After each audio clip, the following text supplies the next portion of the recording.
Hello everyone and welcome to Best Side Cycling. Today will be another climbing video as we cover the Winery hill of the 7 Hills of Kirkland. It runs for 0.75 miles with the average gradient of 7%, leading to a total elevation gain of 284 feet.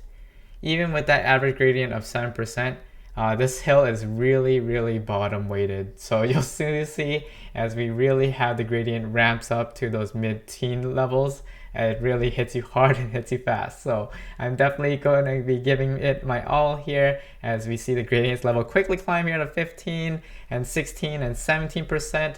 My cadence is dropping rapidly, though I'm trying for this ride to ride at a slightly lower cadence than usual. I might make another video about that later. Usually, to be honest, it's just about personal preference, but there is some nuances, especially once you get to these steep gradients where I'm sure most people are just sort of grinding away. And the way that you reach this climb is off of 145th Street, so basically either from the Sammamish River Trail or the Woodinville Redmond Road.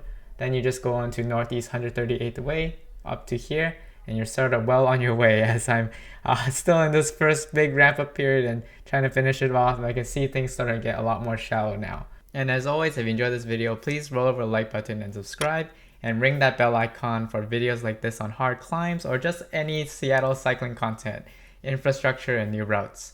So as you can tell, this climb is very staircasey. So there's that one really hard ramp up period, and then it gets to this lull where you can sort of see I sort of take a break here, and then there's gonna be sort of one more that's especially steeper section.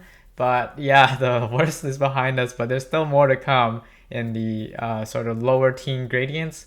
But overall, this climb is really fun just because it's also in this residential area with really wide roads and great pavement. So there isn't really much concerns on that end.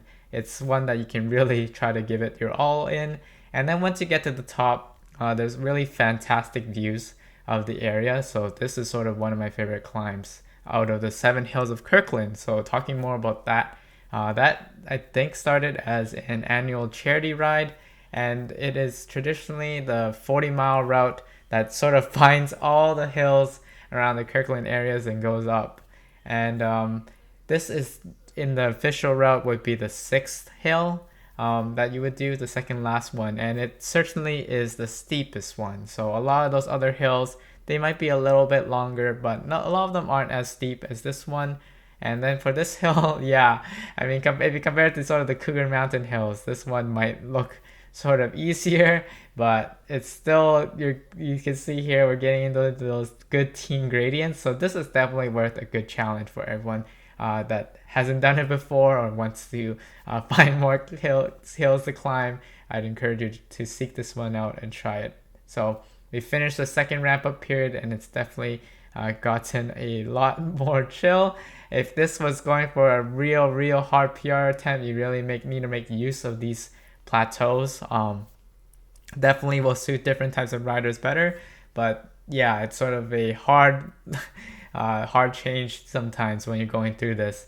And for me, you can see my head duck now as I'm running a little bit out of energy, but I noticed someone behind me now. I think at this time, my friend that was just catching up, he's behind me now. I can hear him behind me with bated breath, so I'm just going for it as hard as I can. So I'm going to link my Strava attempt here, and I think this run took me just about 4 minutes and 30 seconds for that Strava segment. So if you would like to compare it, follow me on Strava. I would love that, and then I'll cheer you on when you take on this climb yourself. So with that, we're basically at the end here, and a lot of the views that I'm talking about are starting to be on the left as after we make this left turn.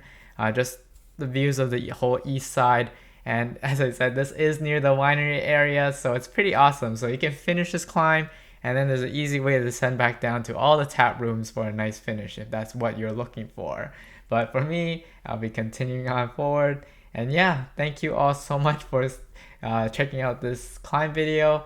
More to come, and I'll see you all in the next one.